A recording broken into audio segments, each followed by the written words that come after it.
बिस्मिल्लाहिर्रहमानिर्रहीम। I hope the voice and screen is clear. Chat box छोड़ दो, अब इधर आ जाओ जल्दी से सारे। वॉइस और स्क्रीन क्लियर है मेरी बिल्कुल। किसी को माइक खोलना पड़ेगा, कोई माइक खोल के बताओ। Yes sir, yes sir. ठीक है, चलिए जी। Today topic is probability. Probability start करते हैं। प्रोबेबिलिटी का टॉपिक जो है वो मेनली हमारा 3 to 4 क्लासेस का है।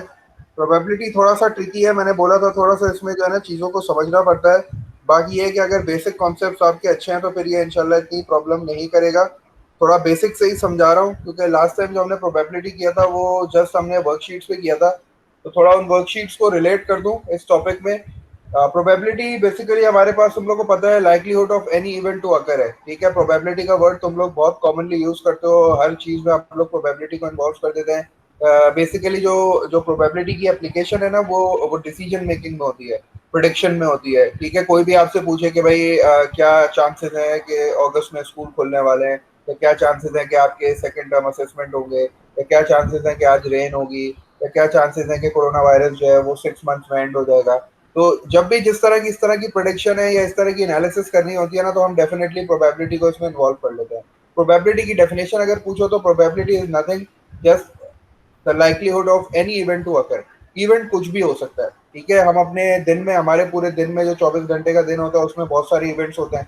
ठीक है, अच्छा, अगर आप प्रोबेबिलिटी को कैलकुलेट करना चाहो, प्रोबेबिलिटी जो है ना वो बेसिकली दो तरह की होती है। एक तो थ्योरेटिकल प्रोबेबिलिटी है जो कि हम मैथ्स के थ्रू फाइंड आउट करते हैं, ये आपको नजर आ रहा होगा, यहाँ लिखा हुआ होगा। ठीक है, ये थ्योरेटिकल प्रोबेबिलिटी है जो कि हम जो मैथ्स के फॉर्मूलाज को यूज करके जो है वो हम कैलकुलेट करते हैं। एक एक्सपेरिमेंटल प्रोबेबिलिटी कहलाती है जो कि हम लोग एक्सपेरिमेंट करके कंडक्ट करते हैं। ठीक है, जैसे मिसाल के तौर पे अगर मुझे जो है वो जैसे मुझे एक एक प्रोबेबिलिटी है, मेरे पास एक क्वेश्चन है, मुझे सर्वे करके, जैसे एक इवेंट है, मैं ये देखना चाह रहा हूँ कि लोगों का जो है वो फेवरेट फ्रूट क्या है। मैं देखना चाह रहा हूँ क्या आम लोगों का फेवरेट फ्रूट है। तो मैं क्या करूंगा, एक तो ये है कि मैं थ्योरेटिकल प्रोबेबिलिटी निकाल सकता हूँ इसकी। ठीक है ना, और दूसरा ये कि मुझे एक एक्सपेरिमेंट करना पड़ेगा या मुझे एक सर्वे करना पड़ेगा, 10 लोगों से मुझे पूछना पड़ेगा, और फिर जो उसका रिजल्ट आएगा मैं उस पर एक प्रोबेबिलिटी दूंगा।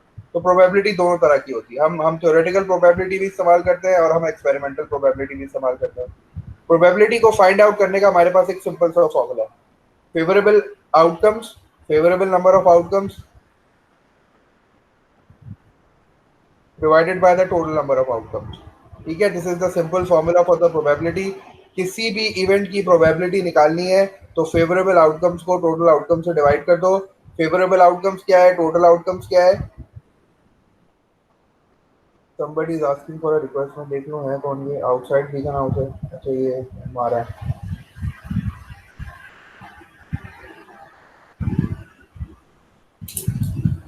अच्छा, तो मैं ये कह रहा था कि what is basically this favorable outcomes। favorable outcomes basically वो इवेंट है जो आपसे पूछा जा रहा है। ठीक है, जैसे अगर मैं हमेशा प्रोबेबिलिटी में कॉइन की बात करता हूँ, ठीक है ना, कॉइन की बात बड़ी होती है, डाइस की बात बड़ी होती है, कार्ड्स की बात बड़ी होती है। तो अगर मैं कॉइन की बात करता हूँ तो कॉइन में जो है वो बेसिकली दो तरह के आउटकम है। कॉइन में दो हिस्से होते हैं, ठीक है ना, एक हिस्से पे हेड होता है, एक पे टेल होता है। अब अगर फेयर कॉइन है तो एक एंड पे टेल होगी और एक एंड पे हेड होगा, इसके अलावा और कोई फेस नहीं है उसका। तो इसके जो टोटल नंबर ऑफ आउटकम्स हो गए ना, ये दो हो गए, क्योंकि या हेड आ सकता है या टेल आ सकता है।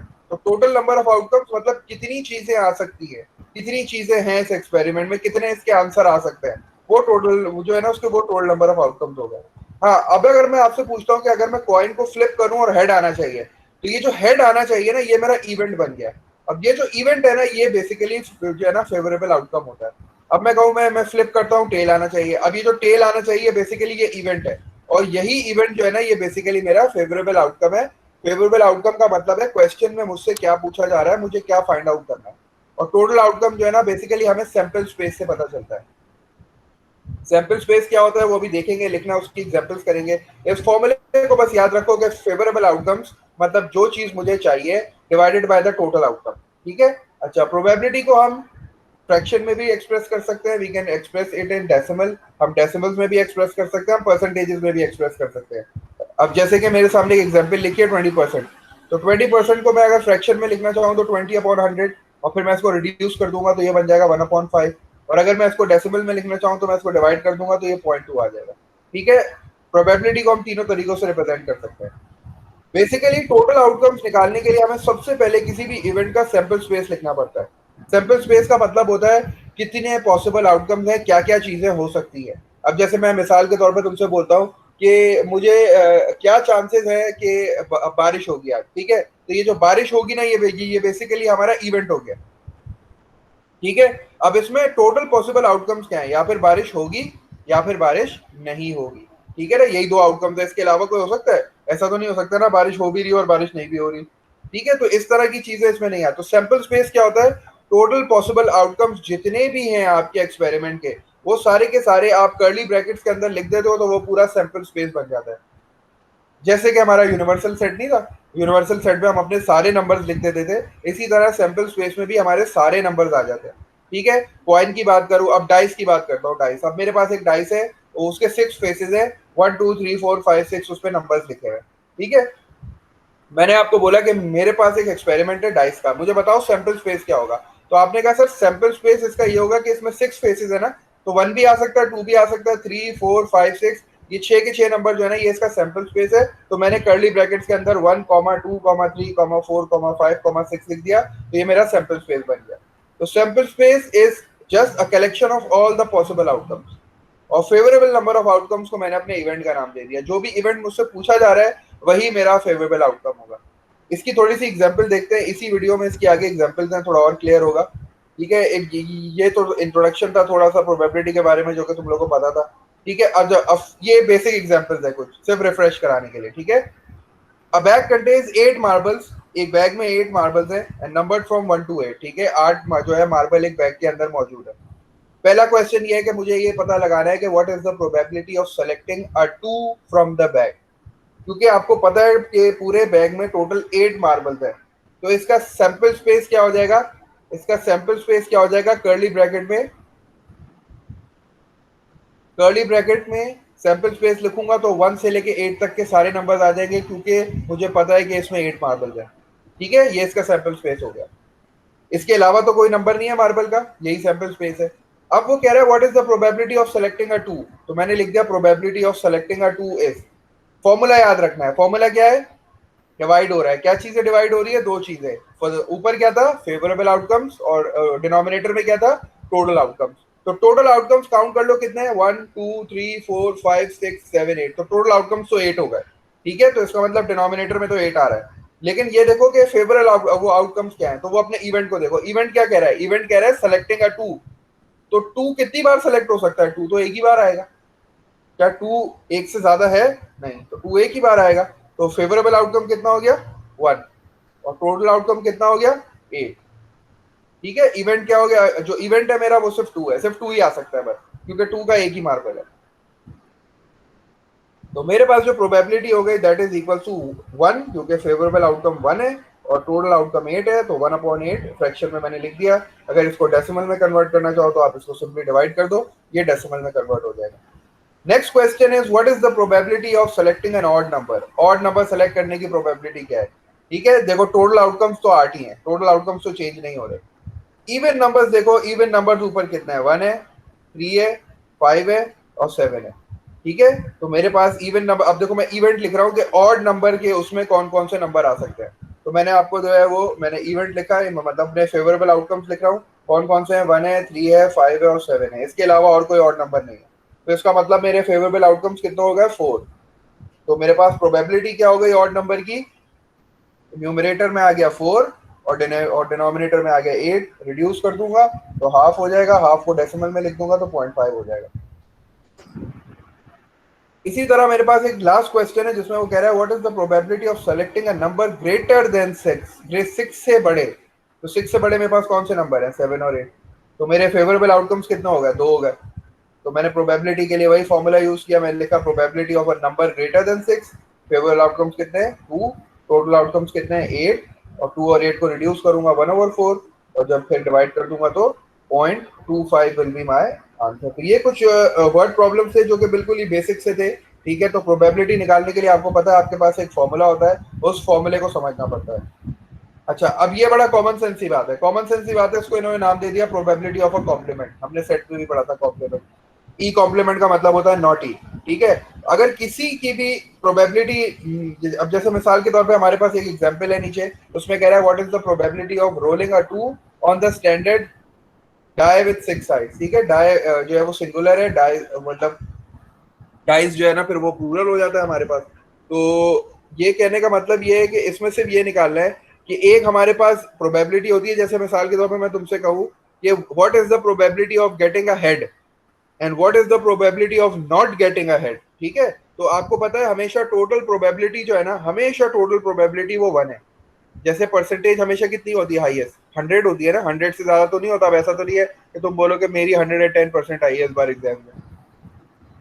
ठीक है, तो टोटल परसेंटेज जिस तरह हमारे पास 100 होती है, इसी तरह हमारे पास टोटल प्रोबेबिलिटी भी 1 है। ठीक है, अगर मैं उसकी बात करूं डेसिमल्स में, तो हमारे पास टोटल प्रोबेबिलिटी जो है ना वो 1 है। 1 से ज्यादा प्रोबेबिलिटी नहीं हो सकती। 1 का मतलब 100%। तो जब भी जैसे मिसाल के तौर पर अब एक क्वेश्चन है जिसमें वो कह रहा है कि what is the probability of rolling a two. आपको पता है कि जो स्टैंडर्ड डाई होते हैं उसमें 6 साइड्स होती हैं। तो सैंपल स्पेस क्या हो जाएगी मेरी, मेरी सैंपल स्पेस हो जाएगी 1 से लेके 6 तक के सारे नंबर्स। क्योंकि मैं डाई की बात कर रहा हूँ, डाई में 6 फेसेस होते हैं, तो मैंने अपने सैंपल स्पेस लिख दिए 6, इन्होंने लिखे नहीं। और क्योंकि ये कह रहे हैं कि हमें 2 चाहिए, तो डाई में एक ही बार 2 आता है। ठीक है, तो फेवरेबल आउटकम्स कितने हो जाएंगे 1, और टोटल आउटकम्स कितने हो जाएंगे 6। तो मेरी प्रोबेबिलिटी ऑफ 2 क्या हो जाएगी 1/6। जो मुझे समझाना है वो ये समझाना है कि अगर आपसे बोले कि what is the probability of getting not a 2, 2 नहीं आना चाहिए, तो उसके लिए क्या करना है कि पहले 2 की प्रोबेबिलिटी निकाल लो और फिर जो है उसको 1 में से माइनस कर दो, तो आपके पास आपका रिक्वायर्ड आंसर आ जाएगा। ठीक है, इसके दो तरीके करने के, ये दोनों तरीकों से दिखाएगा करके। अब इवेंट लिखते हैं। नॉट अ 2 का मतलब है कि 1 आ सकता है, 3 आ सकता है, 5 आ सकता है, 4 आ सकता है और 6 आ सकता है। क्योंकि 2 नहीं चाहिए ना, तो मैंने 2 हटा दिया। तो मेरे फेवरेबल आउटकम्स कितने हो गए 1 2 3 4 5, और टोटल आउटकम्स मेरे 5, तो वो थे 6। तो ऐसे तो मैंने एक दूसरे तरीके से निकाल ली। अब मैं इस फॉर्मूले से निकालता हूँ। फॉर्मूला कहता है कि जब भी नॉट की निकालनी है तो आंसर को 1 में से माइनस कर दो। तो 2 की प्रोबेबिलिटी कितनी है 1/6। तो नॉट 2 की प्रोबेबिलिटी क्या हो जाएगी 1 माइनस 1/6। तो जब मैं 1 को 1/6 माइनस कर दूंगा, एलसीएम लूंगा, 6 आ जाएगा। और जब मैं इसको सॉल्व करूंगा तो इसका आंसर भी 5/6 आ जाएगा। समझाना सिर्फ ये था कि जब भी किसी इवेंट की प्रोबेबिलिटी नहीं पूछी जाए, तो पहले उस इवेंट की प्रोबेबिलिटी निकाल लो और फिर उसके आंसर को 1 में से माइनस कर दो, तो उस इवेंट की प्रोबेबिलिटी के ना आने के चांसेस आ जाएंगे। बस ये जो था ना, ये basically probability of a compliment था, जिसमें इन्होंने यही समझाने की कोशिश की है कि आप 1 में से अगर माइनस कर देते हो तो उस इवेंट की प्रोबेबिलिटी आ जाएगी जो नहीं होगा। ठीक है, थोड़ा और आगे बढ़ते हैं। इसमें थोड़ी सी एक दो क्वेश्चंस और है, एक दो क्वेश्चंस और देख लेते हैं थोड़ा सा। अच्छा, अब ये थोड़ा सा मैंने एक वो क्वेश्चन डाल दिया जिसमें थोड़ा सा स्टैंडर्ड पैक की बात हो रही है। ठीक है ना, कार्ड्स की बात हो रही है, थोड़ा कार्ड्स का देख लेते हैं। आगे भी देखेंगे एग्जाम्पल्स, लेकिन कार्ड्स में आपको पता है कि 52 होते हैं टोटल कार्ड्स। ठीक है, और 52 कार्ड्स जो है उसके टोटल 4 सूट्स बनते हैं। 4 सूट्स का मतलब होता है एक हार्ट्स होता है, एक डायमंड होता है, एक क्लब होता है और एक स्पेड होता है। ठीक है, ये सूट्स कहलाते हैं। ये 4 जो है ना कैटेगरीज है। हार्ट्स बना होता है, डायमंड बना होता है, क्लब बना होता है और स्पेड बना होता है। ये 4 मेन कैटेगरीज है। हर कैटेगरी के 13 कार्ड्स होते हैं। अच्छा, अब गौर ये करो कि हार्ट्स और डायमंड्स के जो कार्ड होते हैं ना, ये रेड होते हैं, और क्लब और स्पेड के जो कार्ड होते हैं वो ब्लैक होते हैं। तो आउट ऑफ 52 कार्ड, 26 रेड होते हैं और 26 ब्लैक होता है। ठीक है, सबसे पहले तो ये समझो 52 कार्ड्स में से 26 रेड कार्ड्स है, 26 ब्लैक कार्ड्स है, 4 सूट्स है, हर सूट में 13 कार्ड्स है। हर 13 कार्ड्स में से 1 2 3 4 5 6 7 8 9, 9 जो है ना बेसिकली हमारे पास नंबर कार्ड है। ठीक है, 2 से लेकर 10 तक 9 जो है वो बेसिकली हमारे पास नंबर कार्ड्स है। 3 जो है वो हमारे पास फेस कार्ड्स हैं, और एक एस होता है आउट ऑफ दिस 13। इस 13 की बात कर रहा हूँ।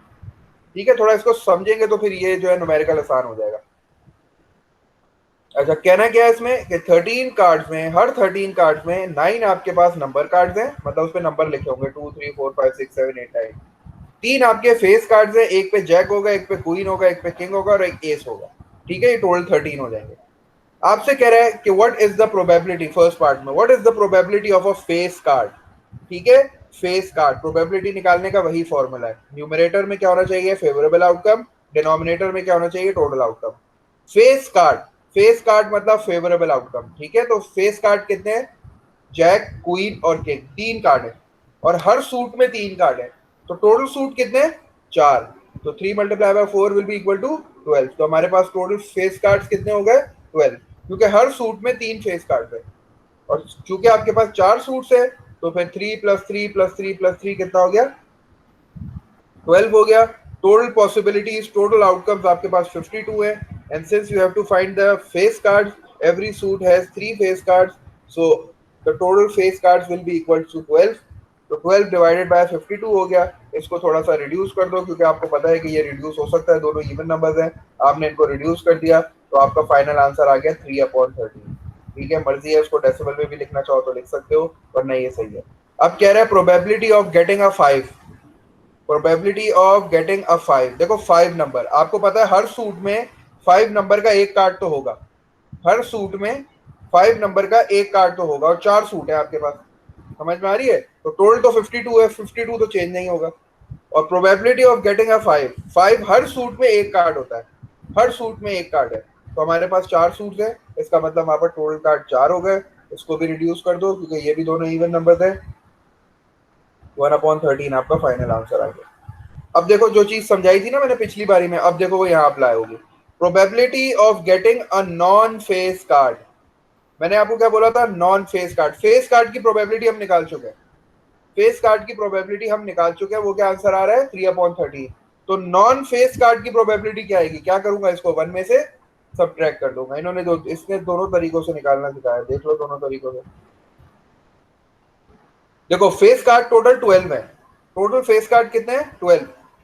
तो 52 में से 12 तो फेस कार्ड है, तो नॉन फेस कार्ड कितने हो गए? 52 - 12, ऐसे ही होगा। 12 फेस कार्ड्स है, मैं निकाल चुका हूं ऊपर। मेरे जो स्टैंडर्ड डेक होता है उसमें 12 फेस कार्ड्स है। तो नॉन 52 कार्ड्स कितने हो जाएंगे नॉन उसमें से? तो वो 40 हो जाएंगे। तो 40/52 कर लो या वन माइनस ये कर लो, दोनों से आंसर आपका सेम ही आना है। ठीक है, एलसीएम ले लो, 13 आ जाएगा। और फिर 13 - 3 आपका कितना आ जाएगा? 10/13। ये इससे भी यही आंसर आ रहा है। अब देखो उस वाले से भी यही आंसर आएगा, दूसरे वाले तरीके से भी। नॉन फेस कार्ड्स मेरे पास 40 है, क्योंकि 12 तो फेस कार्ड्स है, 12 तो फेस कार्ड्स हैं। ठीक है, तो नॉन फेस कार्ड्स कितने हो गए? 40। और 40 और 52 को जब मैं रिड्यूस करूंगा तो मेरा आंसर कितना आ जाएगा? 10/13। तो दोनों एग्जाम्पल से मुझे सेम आंसर मिल रहा है। ठीक है, तो ये थोड़ा सा प्रोबेबिलिटी का बेसिक था, जिसको मैंने थोड़ा सा रिवाइज कराने की कोशिश किया। आई होप ये थोड़ा सा चीज़ें समझ में आई होंगी। अगर ये थोड़ा सा समझ में आया तो हम और आगे बढ़ते हैं। ठीक है, यही यही इस तरह के क्वेश्चंस अभी और है हमारे पास, लेकिन ये बेसिक प्रोबेबिलिटी थी। बस सिर्फ फॉर्मूला लास्ट वाले में ये है कि वन में से मैंने माइनस कर दिया। ठीक है, सब्ट्रैक्ट कर दिया, क्योंकि मैंने अभी तुम्हें पिछली स्लाइड में बताया था ना कि अगर किसी इवेंट के ना होने की प्रोबेबिलिटी निकालनी है तो उस इवेंट के होने की प्रोबेबिलिटी पहले निकालो, वन में से उसको माइनस कर दो। तो आपने देखा फर्स्ट पार्ट में the probability of a face card is 3/13, probability of a face card is 3/13। तो probability of not getting a face card क्या होगा? इसी प्रोबेबिलिटी को वन में से माइनस कर दो। आसान सा तरीका है, बस एलसीएम ले लो 13, और जब 13 - 3 करोगे तो 10 आंसर आ जाएगा। या अगर आपको इस तरह समझ नहीं आता, आप देखो भाई नॉन फेस कार्ड कितने हैं, तो आप जब काउंट करोगे तो नॉन फेस कार्ड 40 है। तो 40 न्यूमिनेटर में आ गया और टोटल कार्ड 52 है, नीचे 52 आ गया। रिड्यूस करोगे भी तो 10/13 ही मेरा आंसर आएगा। अगर ये चीज समझ में आ गई है तो थोड़ा सा और आगे बढ़ते हैं, और अभी बेसिक अभी थोड़ा रिवीजन ही चल रहा है। ठीक है, थोड़ा सा रिवीजन में लास्ट टाइम हमने प्रोबेबिलिटी में देखा था कि म्यूचुअली एक्सक्लूसिव इवेंट्स, थोड़ी उसकी भी एक स्लाइड देख लो, मेरे पास उसका भी है। आगे बढ़ू, ये चीज समझ में आ गई है? इसकी रिकॉर्डिंग मैं यस अपलोड सर। कर दूंगा, इसकी वीडियोस है, वहां से नोट कर लेना जो भी तुम लोग को नोट करना हो। ठीक है, अभी मेरे पास है, मैंने आखिर में एक प्रिपेयर की है स्लाइड जिसमें मैंने सारे की पॉइंट्स लिखे, तुम लोग उसको नोट कर सकते हो, मैं वो दिखा दूंगा आखिर में। चलो, अच्छा, जो नेक्स्ट मेरे पास स्लाइड है that is basically some terminologies, कुछ टर्मिनोलॉजीज हैं जिनको मैं तुम लोग के साथ डिस्कस कर रहा हूँ, क्योंकि तुम लोग को पता है एमसीक्यू बेस्ड पेपर में टर्मिनोलॉजीज थोड़ा सा इंपॉर्टेंट हो जाती है। तो हमारे पास कुछ इवेंट्स के नाम है। ठीक है, इन इवेंट्स को समझना जरूरी है, क्योंकि ये इवेंट समझ में आ जाएंगे तो फिर आपके पास जो है वो, अब थोड़ा सा ये है कि ये है कि माइक खोल के मुझे एग्जांपल्स बतानी पड़ेंगी, तो जल्दी से एग्जांपल सोच लो। मैं एक बार तुम लोग को समझा रहा हूँ कि ये इवेंट्स कौन से हैं, क्या कहलाते हैं, फिर मुझे एग्जांपल्स बतानी है तुम लोग को। एग्जांपल्स तुम लोग मुझे बताओगे। अच्छा, एक इवेंट एग्जांपल, एक इवेंट कंसिडर करो कि एक मेरे पास स्टैंडर्ड डाई है जिसमें 1 2 3 4 5 6 फेसेस है, ठीक है, मैंने उसको थ्रो किया, ठीक है। अच्छा, अब मैं जब थ्रो करूंगा तो मेरे पास जो टोटल पॉसिबल आउटकम्स है वो क्या है कि 1 भी आ सकता है, 2 भी आ सकता है, 3 भी आ सकता है, 4 भी आ सकता है, 5 भी आ सकता है और 6 भी आ सकता है। यही पॉसिबल आउटकम्स है ना। अच्छा, मेरे पास दो इवेंट्स है, एक है इवेंट ए और एक है इवेंट बी। इवेंट ए कहता है कि जब मैं डाई को रोल करूंगा, जब मैं डाई को थ्रो करूंगा, तो मेरे पास जो नंबर है वो इवन आना चाहिए, ठीक है। इवेंट कह रहा है कि जब मैं डाई को रोल करूं तो जो नंबर आए वो इवन आए। तो कौन कौन से नंबर आ सकते हैं? 2 आ सकता है, 3 आ सकता है और 6 आ सकता है, क्योंकि ये इवन नंबर है। इवेंट बी कहता है कि जब मैं डाई को रोल करूं तो ऑड नंबर आना चाहिए। तो उसमें कौन कौन से नंबर आ सकते हैं? 1 आ सकता है, 3 आ सकता है और 5 आ सकता है। ऐसे ही है। अब मुझे ये बताओ कि क्या ऐसा हो सकता है कि मैंने डाई को रोल किया और इवन नंबर भी आ रहा है और ऑड नंबर भी आ रहा है? ऐसा पॉसिबल नहीं है। या फिर इवन नंबर आएगा या फिर ऑड नंबर आएगा, ठीक है। तो इवेंट ए और इवेंट बी एक साथ दोनों नहीं अकर हो सकते।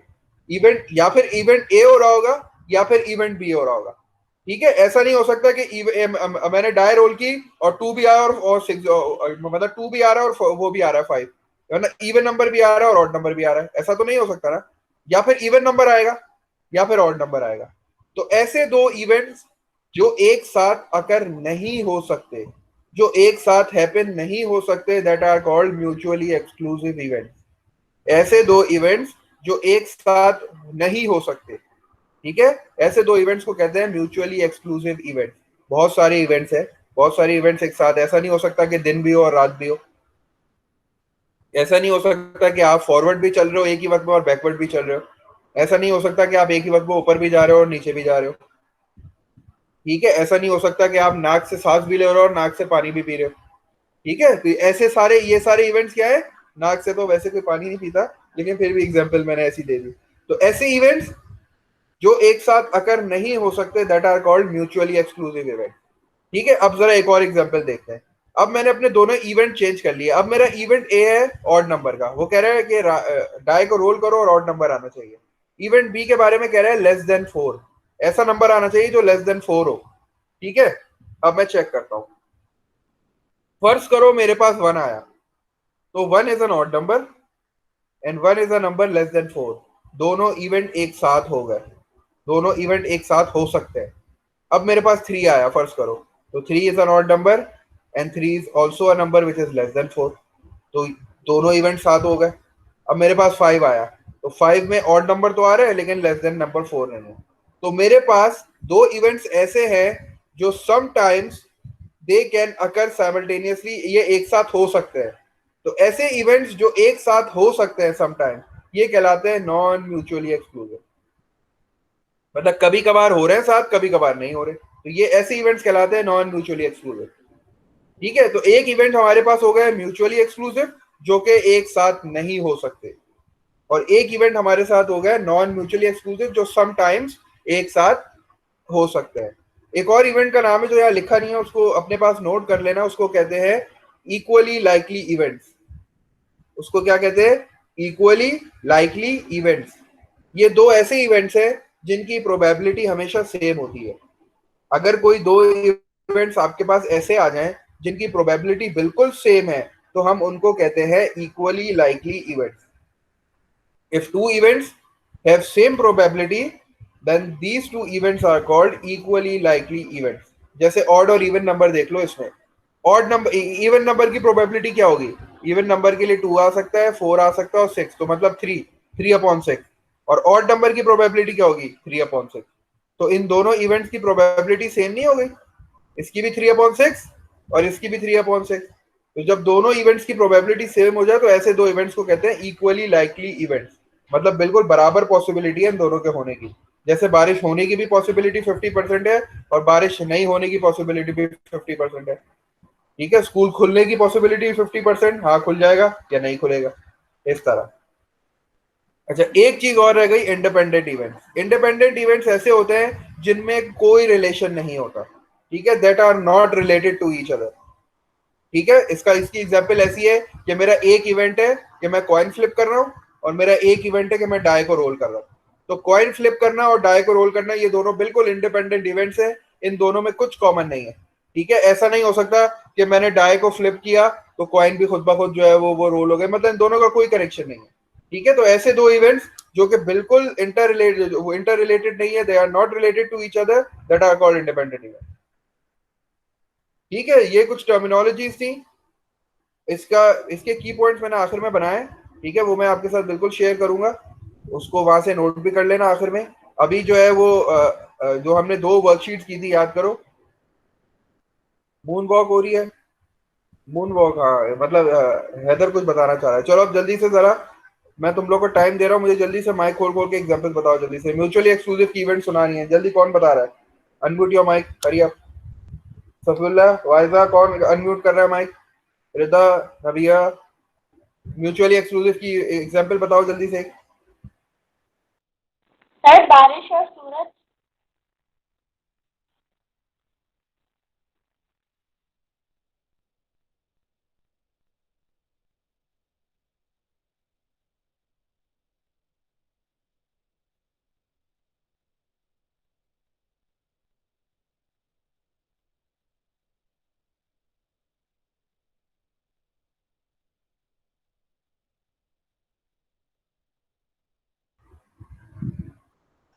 वो मैं दोबारा समझा दूंगा बाद, आखिर में समझा दूंगा। उसमें प्रोबेबिलिटी में जो है ना वन, मतलब सब्ट्रैक्ट कर दिया मैंने, वो मैं बता दूंगा। मुझे जल्दी से बता दो, म्यूचुअली एक्सक्लूसिव की कोई एग्जांपल आ रही है किसी के पास? सर बारिश और सूरज। नहीं समझ में आया, दोबारा बोलो अजय। बारिश और सूरज। रेन एंड सन। ठीक है, रेन एंड, सन। अच्छा सूरज। रेन एंड सन। वैसे कभी कभार हो जाता है धूप में बारिश हो जाती है वैसे कभी कभार। ऐसे इवेंट बताओ बिल्कुल जो साथ हो ही ना सके। ट्राई अच्छी थी, लेकिन कभी कभार जो है वो धूप में बारिश हुई है हमारी तरफ, तुम लोग की तरफ भी हुई होगी। सर सर्दी और गर्मी। जबरदस्त, जबरदस्त। सर्दी और गर्मी बिल्कुल ऐसा ही हो सकता है कि ऐसा नहीं हो सकता कि बर्फबारी भी हो रही है, मतलब एक एक ही वक्त में जो है वो टेम्परेचर कम भी है और एक ही वक्त में टेम्परेचर जो है वो ज्यादा भी है, तो ऐसा नहीं हो सकता। ठीक है, तो इस तरह के म्यूचुअल इवेंट्स हैं, जैसे कि मैंने बता दिया कि आप एक ही वक्त में फॉरवर्ड और बैकवर्ड नहीं मूव कर सकते। ठीक है, तो बहुत सारे इवेंट्स ऐसे हैं जो म्यूचुअली एक्सक्लूसिव होते हैं, जो एक साथ हैपन नहीं हो सकते। तो ये इस इवेंट को समझना, इसकी प्रोबेबिलिटी समझना, यही बेसिकली हमारा दिन और रात, हाँ बिल्कुल ऐसे ही है, दिन और रात। सूरज और चांद का नहीं बोलूंगा क्योंकि तुम लोग फिर बोलोगे सर वो तो एक साथ ही होते हैं, सूरज और चांद तो हमें नजर आते हैं एक ही टाइम में। ठीक है, तो इस तरह के बहुत सारे इवेंट्स होते हैं बिल्कुल ऐसी, एक ही वक्त में आप जमीन पे और चांद पे नहीं रह सकते, एक ही वक्त में आप अपने घर में और स्कूल में नहीं रह सकते। जबरदस्त, सही है, तो ये सारी एग्जांपल्स हैं जो कि एक ही वक्त में आप जो है वो ऐसा नहीं हो सकता कि 8A में भी बैठे हुए और 8C में भी बैठे हुए। ठीक है, तो ये इस तरह के इवेंट्स जो है वो म्यूचुअली एक्सक्लूसिव होते हैं। ठीक है, गेमिंग और स्लीपिंग, जबरदस्त, ऐसा नहीं हो सकता। और स्लीपिंग और राइटिंग हो सकता है ना? स्लीपिंग और राइटिंग भी नहीं है, सो रहे हैं और लिख रहे हैं, ऐसा तो कोई नहीं है हमारे पास जो ये दो काम एक साथ कर सकता है। ठीक है, अच्छा स्लीपिंग और ड्रीमिंग के बारे में क्या ख्याल है? वो तो हर कोई करता है ना, वो तो हो सकते हैं साथ। ठीक है, दोनों हाथ से लिख सकता है कोई, राइट हैंड और लेफ्ट हैंड, वो क्या होगा, म्यूचुअली एक्सक्लूसिव हो जाएगा। अच्छा, सफीउल्लाह लिख सकते हैं दोनों हाथ से, चलो वो म्यूचुअली एक्सक्लूसिव नहीं है फिर। ठीक है, आई होप ये थोड़ा सा म्यूचुअली एक्सक्लूसिव समझ में आएगा। तो वो दो वर्कशीट्स की तरफ चलते हैं जो कि हमने जो है वो एडमोडो पे शेयर की थी। हमारे पास कोई स्टूडेंट आया है नया? दिलियार आया, अच्छा। उजैफा भी आ गया। उजैफा अभी आया, उजैफा बहुत लेट आया हो आप।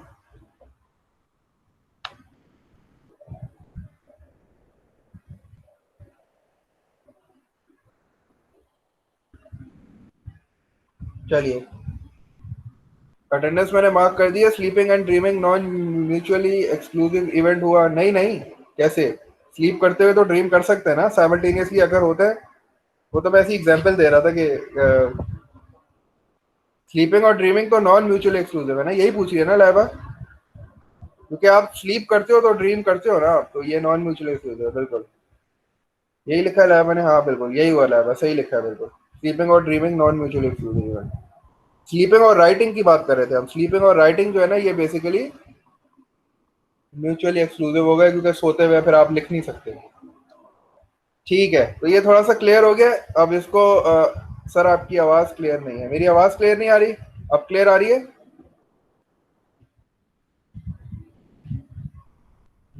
मेरी आवाज क्लियर आ रही है? ठीक है, चलो।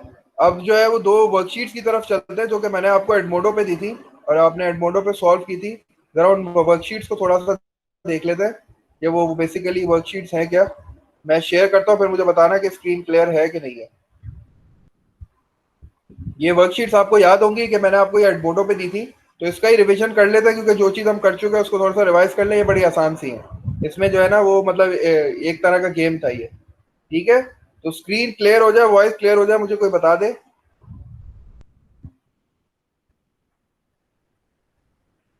सर क्लियर है आपकी आवाज़ और स्क्रीन भी सही है। चलो, ये वर्कशीट याद है? ये वर्कशीट हमने की थी, ये मैंने आपको वर्कशीट सेंड की थी, ये मैंने कहा था कि इनकी प्रैक्टिस करो। एडमोडो पे ये वर्कशीट थी। अच्छा, अब इसमें करना क्या है, प्रोबेबिलिटीज एंड सैंपल स्पेस। अच्छा, प्रोबेबिलिटी एंड सैंपल स्पेस जो है ये हमारे पास, इसमें हमारे पास दो डाइसेस हैं। ये जो इवेंट है बेसिकली दैट इज दो डाई। ये एक मिनट दो मुझे, ये थोड़ा सा जो है ये डाउनलोड हो जाए, फिर उसको मैं थोड़ा आगे कर दूंगा।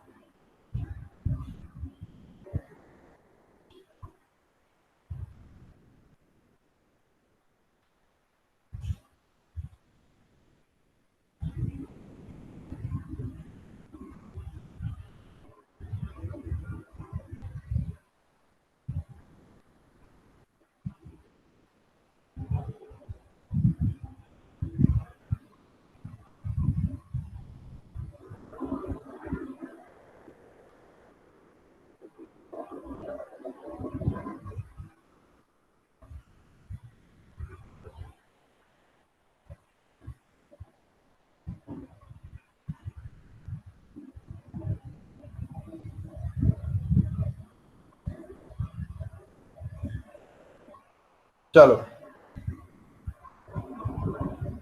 अच्छा, this is basically a worksheet on probabilities and sample space. Event हमारे पास क्या है कि हमारे पास दो डाइस हैं। ठीक है, दो डाइस हमारे पास है और हम दोनों को रोल कर रहे हैं। थोड़ा सा पढ़ लेते हैं इस वर्कशीट को, ये क्या कह रहा है। ये वर्कशीट कह रही है कि imagine you have two dice, you roll both of the dice. दोनों डाइस को मैंने एक साथ रोल किया और जो दो आंसर्स आ रहे हैं दोनों डाइस को वो मैंने ऐड करना है। ये इवेंट उसने मुझे पहले ही बता दिया है। तो ठीक है, मेरे पास दो डाइसेस है, मुझे पता है डाइसेस के फेसेस 1 2 3 4 5 6 होते हैं। तो देखो इस इन टाइप ऑफ क्वेश्चंस के लिए आपको सैंपल स्पेस डायग्राम बनानी पड़ेगी।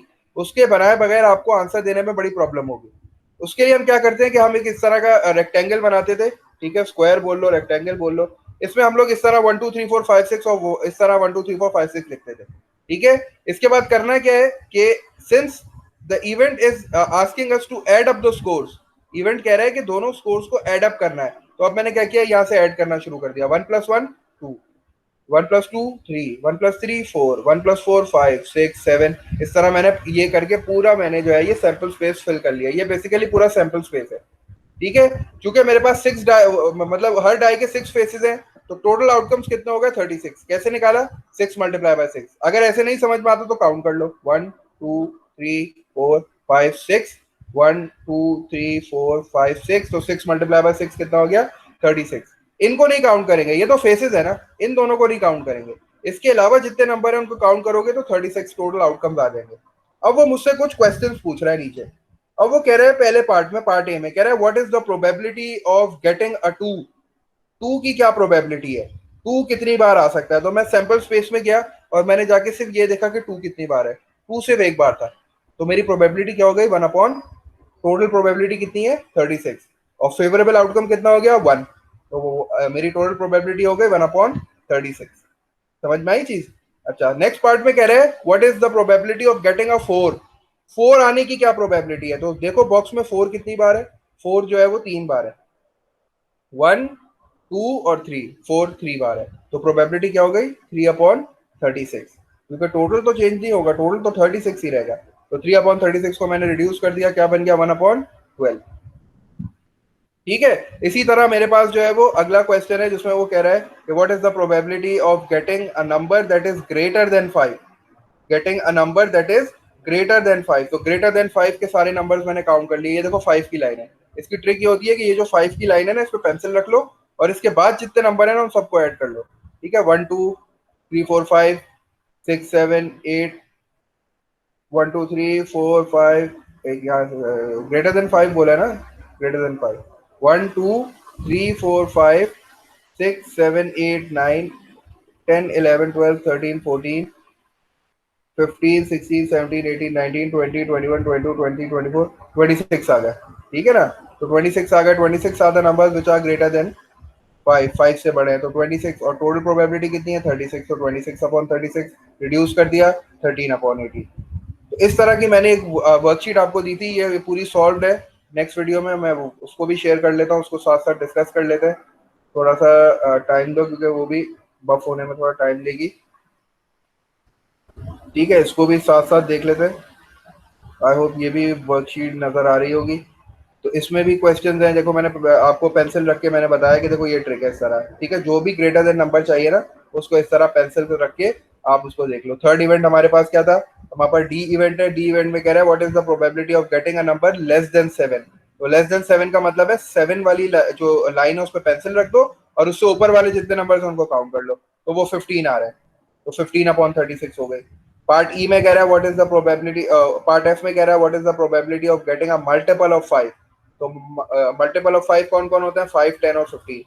15 तो हमारे पास यहाँ नजर नहीं आ रहा हमें, तो 5 और 10 नजर आ रहा है।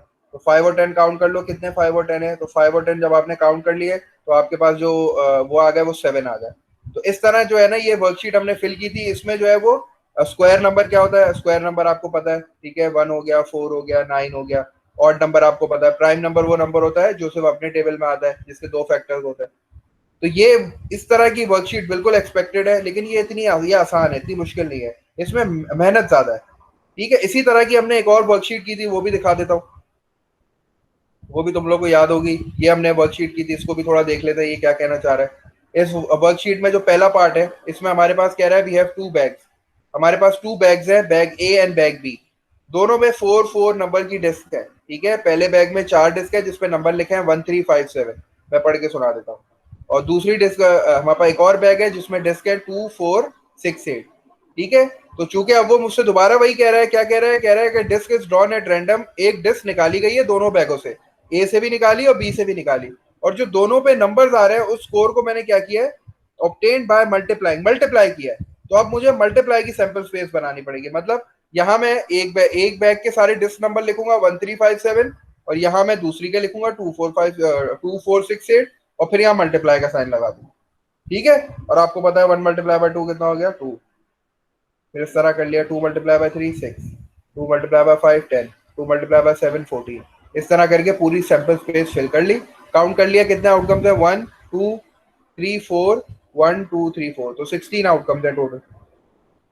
पहले क्वेश्चन में क्या कह रहा है, पहले क्वेश्चन में कह रहा है what is the probability of scoring less than 20। मतलब 20 से छोटे नंबर आपको अपने सैंपल स्पेस में कितने नजर आ रहा है। आपने 20 से छोटे काउंट कर लिए, 10 है, 14 है, 4 है, 12 है, 6 है, 8 है, आपने सारे काउंट कर लिए। टोटल प्रोबेबिलिटी आपके पास कितनी आ गई, क्योंकि आपके पास टोटल तो 16 है, तो आपने जो है वो 1 मिनट 2 मिनट।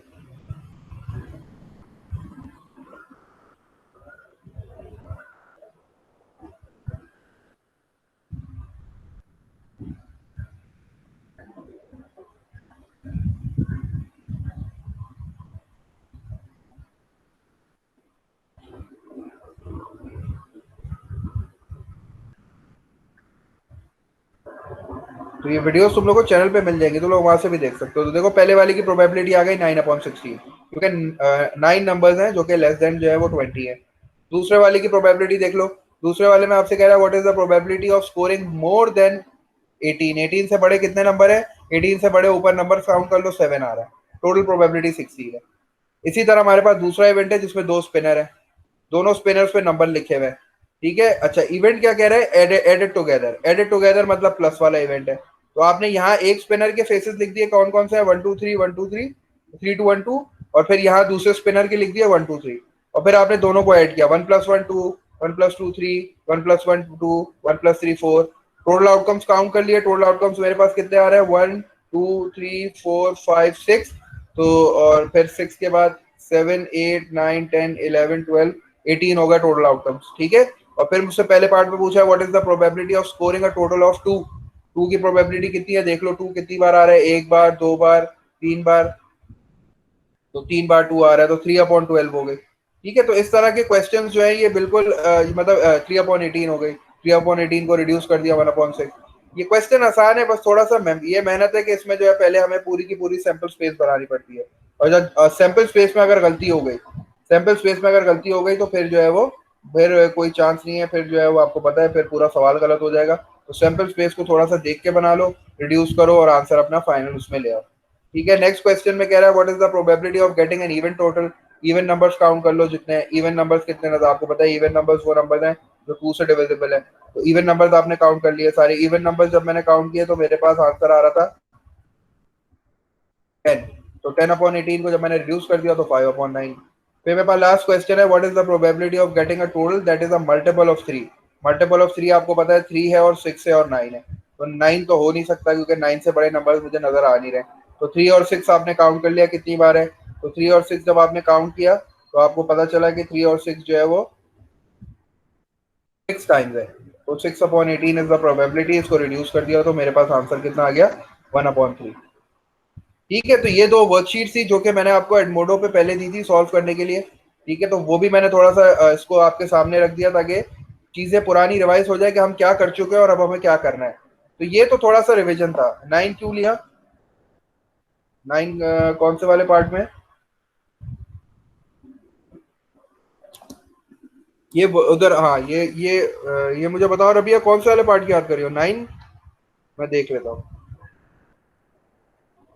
रिड्यूस हो गया वो, उसको 2 से रिड्यूस कर दिया, 2 के टेबल से रिड्यूस कर दिया रबिया। 2 5 10 और 2 9 18, क्योंकि प्रोबेबिलिटी जो है ना वो हमेशा सिंपल उसमें आती है, हमेशा सिंपल में देनी पड़ती है, हमेशा सिंपल फ्रैक्शन में देनी पड़ती है ना, तो मैंने 2 से डिवाइड कर दिया दोनों को, ठीक है। तो अब तक हमने क्या क्या काम किया थोड़ा सा मुझे बता दो कि अब तक हमने किया क्या क्या काम है। सबसे पहले हमने जो है वो थोड़ा सा प्रोबेबिलिटी के बारे में रिवाइज किया, उसके कुछ न्यूमेरिकल्स देखे थे, कुछ उसके प्रॉब्लम्स देखे सिंपल, मैं समझा दूंगा एट द एंड, बात वो समझाऊंगा लास्ट क्वेश्चन।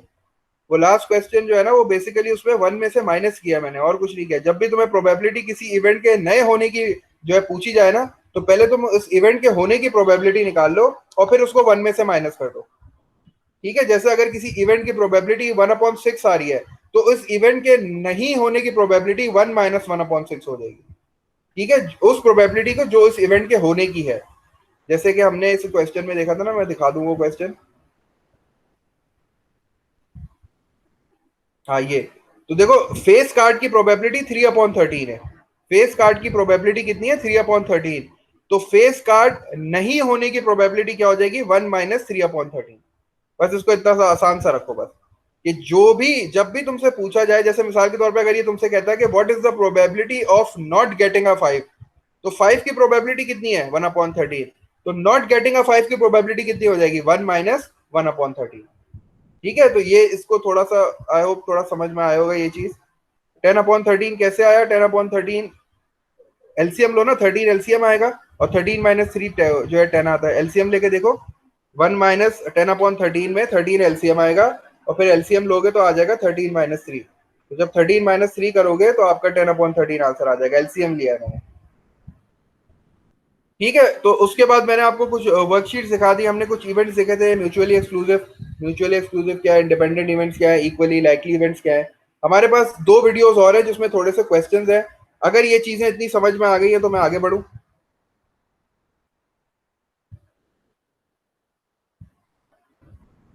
अब तक की जो चीजें थी ये बेसिकली रिवीजन था, ठीक है। अब मुझे सिर्फ आपको ये बताना है कि आपने अभी देखा था कि इवेंट्स, इंडिपेंडेंट इवेंट्स क्या होते हैं और म्यूचुअली एक्सक्लूसिव इवेंट्स क्या होते हैं, हमने ये चीज देख ली, ठीक है। इंडिपेंडेंट इवेंट्स क्या है और म्यूचुअली एक्सक्लूसिव इवेंट्स क्या है।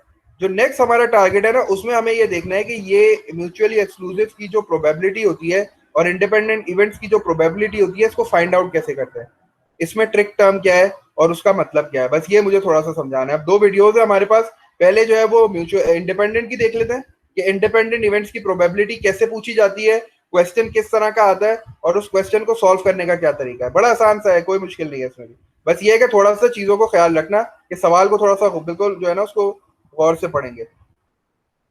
चलो अब ये हमारे पास एक वीडियो है, ये हम पहले डिस्कस कर चुके हैं, तो ये मैं थोड़ा सा आगे आ गया। इंडिपेंडेंट इवेंट्स की हमने डेफिनेशन डिस्कस कर ली है। इंडिपेंडेंट इवेंट्स ऐसे इवेंट्स होते हैं जिसमें कोई रिलेशन नहीं होता। एग्जाम्पल देख लो, a fair die is rolled 2 times, ये भी इंडिपेंडेंट इवेंट है। मेरे पास एक डाई है जिसको मैंने 2 टाइम्स रोल किया है, मतलब एक बार पहले फेंका, जो आंसर आया नोट कर लिया, फिर दोबारा फेंका। ठीक है, तो ये भी इंडिपेंडेंट इवेंट है, क्योंकि दोनों बिल्कुल अलग इवेंट है, दोनों का कोई कनेक्शन नहीं है। ऐसा नहीं हो सकता कि मैंने डाई रोल की तो पहले जो है वो 1 आ रहा है तो अगले वाले में 1 नहीं आ सकता, ऐसा तो नहीं हो सकता ना। तो दोनों इंडिपेंडेंट इवेंट है, दोनों का एक दूसरे से कोई कनेक्शन नहीं है।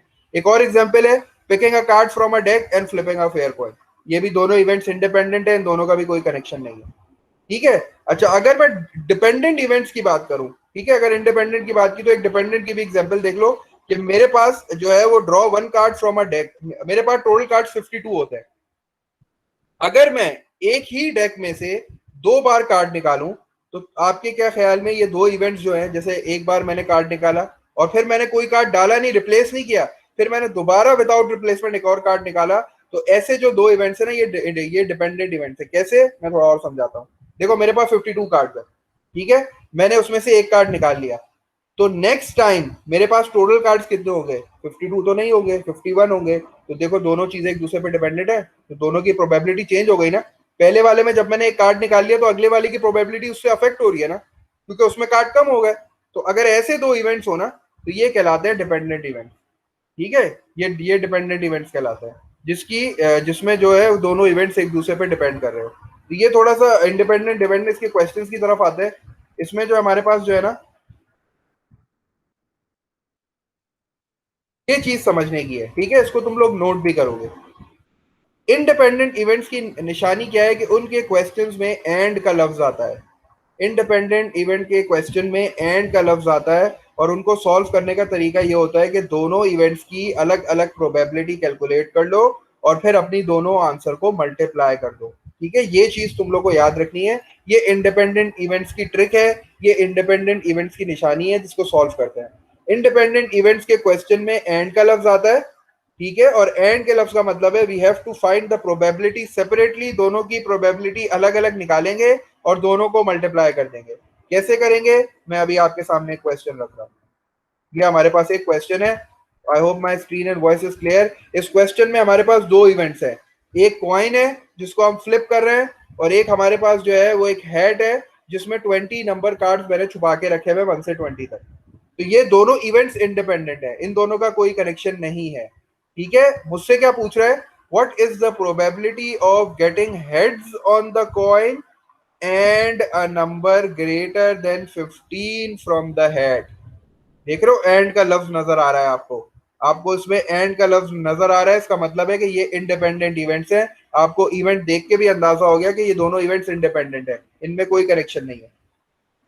तो इस तरह के क्वेश्चन को सॉल्व करने का तरीका क्या है कि दोनों की प्रोबेबिलिटी अलग अलग कैलकुलेट कर लो और फिर दोनों आंसर्स को मल्टीप्लाई कर देना अपने फाइनल आंसर के लिए। ठीक है, देखो उसको सॉल्व करते हैं थोड़ा।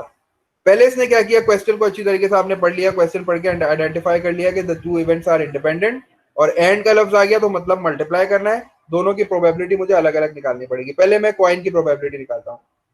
कॉइन की प्रोबेबिलिटी किसकी निकालनी है, हेड्स की निकालनी है, तो हेड्स तो एक ही बार आ सकता है ना। मैं अपने क्वेश्चन को वर्डिंग में लिख रहा हूँ कि मुझे किस किस की प्रोबेबिलिटी चाहिए, मुझे प्रोबेबिलिटी हेड्स की चाहिए एंड मुझे probability of a number greater than 15। ये मैंने अपने क्वेश्चन को मैथ की फॉर्म में लिख लिया। ठीक है, अब मैं दोनों की प्रोबेबिलिटी अलग अलग निकालूंगा, हेड्स की अलग निकालूंगा, और मैं probability of a number greater than 15 की प्रोबेबिलिटी अलग निकालूंगा और दोनों को मल्टीप्लाई कर दूंगा। हेड्स की प्रोबेबिलिटी क्या हो जाएगी, क्योंकि हेड्स एक ही बार आ सकता है, तो हेड्स की फेवरेबल आउटकम 1 हो गया, और चूंकि मेरे पास टोटल आउटकम 2 है, कॉइन में हेड आता है या टेल आता है, तो जो टोटल आउटकम्स है वो 2 है। ठीक है, तो हेड की प्रोबेबिलिटी कितनी हो गई, हाफ, तो मैंने हाफ निकाल ली। अच्छा, अब जरा देखते हैं probability of getting a number greater than 15। तो 15 से बड़े कितने नंबर हैं, 16, 17, 18, 19 और 20, 5 नंबर्स हैं। 5 नंबर्स हैं जो कि 15 से बड़े हैं, ऐसा ही है, और टोटल नंबर्स कितने हैं, 20, तो टोटल आउटकम 20 हो गया। और probability of getting a number greater than 15, तो 15 से बड़े 5 नंबर है मेरे पास, 16, 17, 18, 19, 20, तो इसकी प्रोबेबिलिटी 5/20। और जब दोनों आंसर्स आ जाएं तो दोनों को मल्टीप्लाई कर दो, 5/20 को रिड्यूस करके 1/4 लिख दिया, 5 1 5, 5 4 20, और फिर मैंने दोनों आंसर्स को मल्टीप्लाई कर दिया, माय फाइनल आंसर इज 1/8. तो the probability of getting a head and a number greater than 15 is 1/8. ठीक है, ये इंडिपेंडेंट इवेंट्स है. एक और एग्जांपल देखते हैं इसकी. इसको डेसिमल में भी लिख लो, इसको सर आपने फ्रैक्शन में इसमें लिख लो, मल्टीप्लाई क्यों किया? क्योंकि ये इंडिपेंडेंट इवेंट्स है. आप क्वेश्चन में देखो एंड का लफ्ज यूज है. ठीक है, ये इनकी ट्रिक है, ये इसकी निशानी है. जब भी एंड का लफ्ज आएगा आप मल्टीप्लाई करोगे. ठीक है, जब भी एंड का लफ्ज आएगा, एंड मींस इंडिपेंडेंट इवेंट्स की बात हो रही है. इंडिपेंडेंट इवेंट्स को सॉल्व करने का तरीका क्या है? दोनों की प्रोबेबिलिटीज को अलग अलग कैलकुलेट कर लो, और एंड का मतलब होता है मल्टीप्लाई. तो फाइनल आंसर में दोनों प्रोबेबिलिटीज को मल्टीप्लाई कर देना. ये देखो नीचे भी लिखा हुआ है. इंडिपेंडेंट इवेंट्स निकालने का फॉर्मूला यही है, पी ए एंड बी. देखो क्वेश्चन में एंड लिखा हुआ है, ये रहा. इसको निकालने का तरीका क्या है? दोनों की प्रोबेबिलिटीज को निकाल के मल्टीप्लाई कर लो. I hope this answers your question. दूसरे क्वेश्चन की तरफ चलते हैं. दूसरे क्वेश्चन में हमारे पास एक डाई है जिसको मैंने 2 बार रोल किया है. ठीक है, एक डाई है जिसको मैंने 2 बार रोल किया है. डाई पे नंबर लिखे हैं 1 2 3 4 5 6. ठीक है, मुझसे क्या पूछ रहा है? What is the probability of rolling a 3 on the first roll. मतलब पहली बारी में 3 आना चाहिए, एंड फिर एंड आ गया, and an even number on the second roll. Even number आना चाहिए सेकंड रोल पे. तो यही फिर दोबारा इंडिपेंडेंट इवेंट्स का सवाल आ गया. एंड का लफ्ज आ गया, मुझे समझ में आ गया. मुझे दोनों की प्रोबेबिलिटी अलग अलग निकालनी पड़ेगी. जरा साथ साथ सॉल्व भी करो इसको. ठीक है, जल्दी जल्दी आंसर चैट बॉक्स में लिखो, क्या आंसर आ रहा होगा. What is the probability of rolling a 3 on the first. तो 3 कितनी बार आ सकता है? 3 तो एक ही बार आ सकता है. तो इसकी प्रोबेबिलिटी क्या हो गई? देखो ये सॉल्व कर रहा है आपके सामने. What is the probability? हमें फाइंड क्या करना है? Probability of getting a 3 and an even. तो 3 की प्रोबेबिलिटी क्या हो गई? 1/6, क्योंकि 3 तो एक ही बार आएगा और टोटल आउटकम 6 है. और इवन नंबर्स कितने हैं? 2 4 और 6. तो प्रोबेबिलिटी क्या हो जाएगी? 3/6. क्योंकि आपको पता है प्रोबेबिलिटी का फॉर्मूला होता है favourable outcomes divided by total outcomes. Total outcome 6 है और 3 मैंने कैसे लिखा? क्योंकि इन सब में इवन नंबर 3 है, 2 4 एंड 6. तो इवन नंबर 2 4 6 है तो 3 है. तो जब मैंने इनको रिड्यूस किया तो 3/6 जो है रिड्यूस होके क्या बन गया? 1/2. तो जब मैंने दोनों को मल्टीप्लाई कर दिया तो मेरे पास आंसर कितना आ गया? 1/12. तो the event of getting a 3 on the first roll and an even number on the second roll is 1/3, जिसको मैंने डेसिमल में कन्वर्ट कर दिया. एक और क्वेश्चन देख लेते हैं जल्दी से. ये भी देखो, अगर इस क्वेश्चन को गौर से पढ़ो तो ये भी यही कह रहा है. अ card is pulled a deck of. मैं एक कार्ड पुल किया, नोट किया है. ठीक है, 2 बार वो कार्ड निकाला है डेक से, और मैंने क्या किया देखो, a second card is removed and noted. Replace कर दिया, रिप्लेस कर दिया. तो ये इंडिपेंडेंट इवेंट्स. अगर मैं रिप्लेस नहीं करता तो ये डिपेंडेंट इवेंट्स हो जाते. चीज समझ में आ रही है? मैंने 52 कार्ड्स का डेक लिया, मैंने पहले एक कार्ड निकाला, उस कार्ड को नोट किया और वापस वो कार्ड वापस उस डेक में डाल के दोबारा शफल कर दिया. तो कार्ड्स तो टोटल 52 ही हो गए. ठीक है, तो जब टोटल 52 ही कार्ड्स हैं, इसका मतलब है ये दोनों इवेंट्स क्या हो गए? इंडिपेंडेंट हो गए. अगर मैं रिप्लेस नहीं करता तब ये डिपेंडेंट इवेंट्स हो जाते. फिर ये सवाल इस तरह सॉल्व नहीं हो सकता था, फिर दूसरा तरीका था. ठीक है, लेकिन फिलहाल जो इवेंट है वो इंडिपेंडेंट है, क्योंकि मेरे पास जो टोटल कार्ड्स हैं वो दोनों टाइम्स में 52 है. मुझे क्या फाइंड आउट करना है? What is the probability that both faces are face cards. तो आपको पता है टोटल फेस कार्ड्स कितने होते हैं? अभी हमने देखा था, अभी हमने पिछले क्वेश्चन में देखा था. टोटल फेस कार्ड्स कितने होते हैं? Total face 12. जबरदस्त. तो टोटल फेस कार्ड 12 है, ये आपको दिखा भी रहा है नीचे बना के. टोटल फेस कार्ड 12 है. तो चूंकि मुझे दोनों बार फेसेस चाहिए तो मैंने क्या करना है? दोनों फेसेस की प्रोबेबिलिटी को मल्टीप्लाई कर देना है. तो 12/52 मल्टीप्लाई बाय 12/52. ठीक है, और दोनों को जब मैं रिड्यूस करूंगा तो 3/13 multiply by 3/13 and my final answer will be 9/169, जिसको मैं डेसिमल्स में भी लिख सकता हूँ, परसेंटेजेस में भी लिख सकता हूँ. तो ये कुछ क्वेश्चंस थे इंडिपेंडेंट इवेंट्स के. इंडिपेंडेंट इवेंट्स की निशानी हमेशा याद रखना, क्वेश्चन में एंड आता है और आपको क्वेश्चन पढ़ के समझ भी आ जाएगा कि ये इंडिपेंडेंट इवेंट्स की बात कर रहा है. ठीक है, कुछ थोड़ा बहुत समझ में आ रहा है या फिर ऊपर से गुजर रहा है? थोड़ा क्लियर हो रहा है? ठीक है, तो हमेशा याद रखना इंडिपेंडेंट इवेंट्स का एंड है. बस हमारे पास 7 मिनट है और 7 मिनट में मेरे पास एक छोटी सी वीडियो है, शायद वो भी इसी तरह उसको दिखा के आखिर में मुझे वो भी शेयर करना है. तो वो तुम लोग नोट डाउन कर लेना उसको, मैं वो वीडियो दिखा देता हूँ. ठीक है, बस ये याद रखना है कि इंडिपेंडेंट इवेंट्स में एंड का वर्ड आता है. एंड का मतलब होता है दोनों की प्रोबेबिलिटीज को कैलकुलेट करो एंड देन मल्टीप्लाई. काम अभी फिलहाल मैंने काम इसलिए नहीं दे रहा क्योंकि ये वीडियोस हैं, इनमें क्वेश्चंस है, तुम इनकी प्रैक्टिस कर सकते हो बाद में। काम मैं इसलिए नहीं दे रहा क्योंकि थोड़ा समझ में आया, काम मैंने दिया हुआ है, प्रैक्टिस क्वेश्चंस हैं उसमें सप्लीमेंटल में, लेकिन अभी मत करो क्योंकि अभी थोड़ा चीज को समझ लो। अभी लिखने में तुम जो है ना वो चीज नहीं समझ पाओगे। तो ये अभी हमने इंडिपेंडेंट इवेंट्स की प्रोबेबिलिटी देखी थी, अब जरा म्यूचुअली एक्सक्लूसिव की देख लो प्रोबेबिलिटी किस तरह पूछी जाती है, उसमें ट्रिक टर्म क्या है और वो कैसे फाइंड आउट करनी है। तो उसके भी 2 क्वेश्चन है हमारे पास, उनको देख लो, फिर ये इंशाल्लाह क्लियर हो जाएगा। अब देखो हमारे पास एक क्वेश्चन है जिसमें कह रहा है what is the probability of randomly picking a number from 1 to 10 that is even और randomly picking a number from 1 to 10 that is odd. अब इसको समझने की कोशिश करो क्वेश्चन को। मेरे पास एक 1 से लेके 10 तक के नंबर्स है, ठीक है। अब मुझे क्या करना है, पहले मैंने एक बार उसमें से कार्ड निकालना है और मेरी प्रोबेब मुझे निकालना है कि जो मैं कार्ड निकाल रहा हूँ उस पर जो नंबर लिखा हो वो इवन हो। और अगला इवेंट मुझसे कह रहा है कि मुझे दोबारा एक कार्ड निकालना है और उस कार्ड पे जो नंबर है वो ऑड है। तो क्या ये दोनों इवेंट एक साथ हो सकते हैं?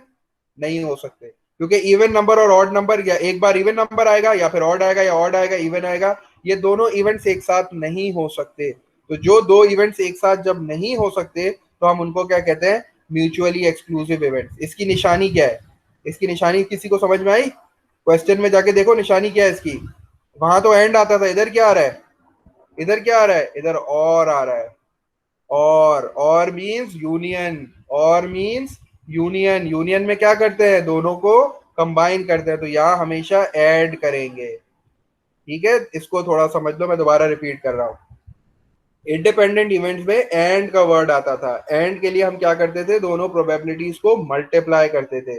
और यहां जो है वो वर्ड आ रहा है और का वर्ड हमने देखा था जब हम वर्ड प्रॉब्लम्स कर रहे थे, तो मैंने तुम लोगों को बताया था कि और का मतलब होता है यूनियन।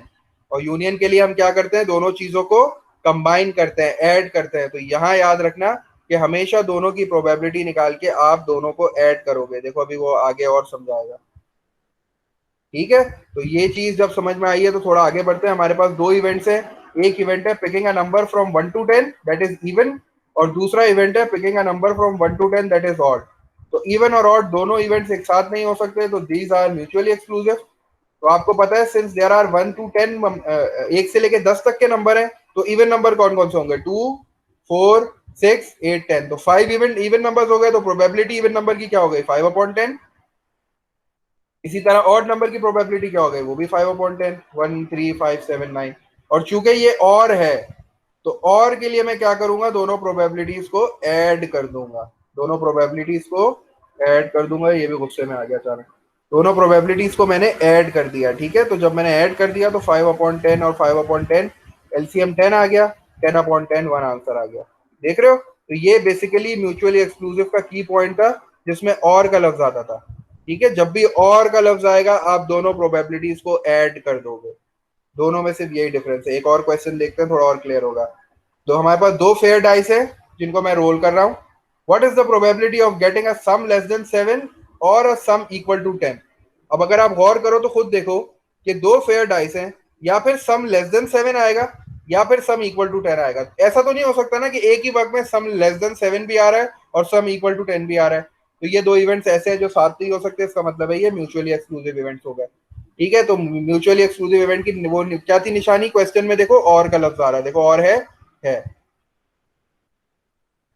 ठीक है, तो अब इसको सॉल्व करते हैं। 2 इवेंट्स है हमारे पास, दोनों इवेंट्स को मैंने अंडरलाइन कर दिया। एक इवेंट है the sum of number less than 7, sum of number. अब ये 2 डाई का है, इसके लिए मुझे पूरी जल्दी से जो है ना वो बनानी पड़ेगी सैंपल स्पेस। मैंने जल्दी से सैंपल स्पेस बना दी क्योंकि इसमें सैंपल स्पेस के बगैर आंसर मैं निकाल नहीं सकता। मैंने पूरा सैंपल स्पेस बना दिया जैसे हमने अभी बनाया था। आप लोगों को भी बनाना पड़ेगा अगर डाई की प्रॉब्लम आई तो। ठीक है, बनाने का तरीका क्या है आपको पता है, डाई के 6 फेसेस होते हैं, तो 6 नंबर ऊपर लिख दिए, 6 नंबर मैंने नीचे लिख दिए। और चूंकि और प्रोबेबिलिटी है, और का मतलब क्या होता है, ऐड, तो मैंने दोनों को ऐड कर दिया, 1+1 1+2, उसी तरह जैसे पीछे एग्जाम्पल में किया था। अब मुझे प्रोबेबिलिटी किसकी फाइंड आउट करनी है, सम लेस देन 7। तो अब देखो 7 से छोटे कितने नंबर हैं, 7 से छोटे ये नंबर हैं जो कि मैंने कलर कर दिया येलो से। तो कितने हैं, 1 2 3 4 5 6 7 8 9 10 11 12। तो इसकी प्रोबेबिलिटी कितनी हो गई, टोटल तो 36 होगा। ठीक है, तो इसकी प्रोबेबिलिटी हो गई 15/36। ठीक है, अच्छा अब मुझे प्रोबेबिलिटी निकालनी है और सम इक्वल टू 10। 10 की प्रोबेबिलिटी कितनी हो गई, 10 3 ही बार आ रहा है बस, तो 3/36। और चूंकि मुझे और है, और का वर्ड है वो म्यूचुअली एक्सक्लूसिव है, तो दोनों प्रोबेबिलिटीज को मैंने क्या कर देना है, ऐड कर देना है। जब मैं ऐड करूंगा तो मेरे पास फाइनल आंसर आ जाएगा 18/36, जिसको रिड्यूस करूंगा तो मेरा आंसर हो जाएगा 1/2। तो that was all about mutually exclusive. Mutually exclusive के लिए जो है ना, वो हमारे पास और का लफ्ज इस्तेमाल होता है। ये स्क्रीन पे जो है, ये तुम लोग के सामने जो है वो अब सवाल आने वाला है, वो बेसिकली सवाल नहीं है, वो एक की पॉइंट्स है जो कि तुम लोग के लिए मैंने लिखे हैं। तो इस की पॉइंट्स को अपने पास जल्दी से नोट कर लो। इसमें मैंने थोड़ा सा एक समरी बना दी है। स्क्रीन और वॉइस क्लियर आ रहा है या सो गए सारे? स्क्रीन और वॉइस क्लियर है? Yes sir. ठीक है, चलिए सर को नोट कर लो। प्रोबेबिलिटी क्या है? Basically probability is chances of any event to happen. What is the formula for the probability? The formula for the probability is basically number of favorable outcomes divided by the total possible outcomes. What do you mean by a sample space? A sample space is basically all the possible outcomes written together makes a sample space. Event is basically the favorable outcome. Mutually exclusive events are those events which cannot happen at the same time. Or it can also be defined as there is no common outcome between the two. कुछ common नहीं होता दोनों में, तभी तो साथ नहीं हो सकते। ट्रिक टर्म क्या है? और means you have to add both the probability. Non mutually exclusive events क्या है? कभी कभार साथ हो सकते हैं, कुछ इवेंट कॉमन होंगे। इसको निकालने का तरीका क्या है, ये हमने देखा नहीं है, ये सिर्फ मैं तुम लोग को बता रहा हूँ। इसमें भी दोनों प्रोबेबिलिटीज को ऐड करना और फिर जो कॉमन पार्ट है ना उसको सब्ट्रैक्ट कर देना। ये मैंने ऐसे ही लिख दिया ताकि तुम लोग को जो है वो कोई पूछे तो तुम लोग को समझ में आए कि नॉन म्यूचुअली एक्सक्लूसिव अगर इवेंट्स है तो क्या करोगे, प्रोबेबिलिटी निकालोगे अलग अलग, दोनों को ऐड कर दोगे, जो कॉमन पार्ट है उसको माइनस कर देना। इंडिपेंडेंट इवेंट्स ऐसे इवेंट्स है that are not related to each other. इसकी ट्रिक टर्म क्या है? एंड। और जब भी एंड आ जाए आपका मतलब है आपको क्या करना है, दोनों की प्रोबेबिलिटी निकाल के मल्टीप्लाई करना है। Equally likely events are those events that have same probability, जिनकी पॉसिबिलिटी होने के सेम चांसेस है, जिनकी प्रोबेबिलिटी सेम है, ऐसे इवेंट्स को हम कहते हैं इक्वली लाइकली इवेंट।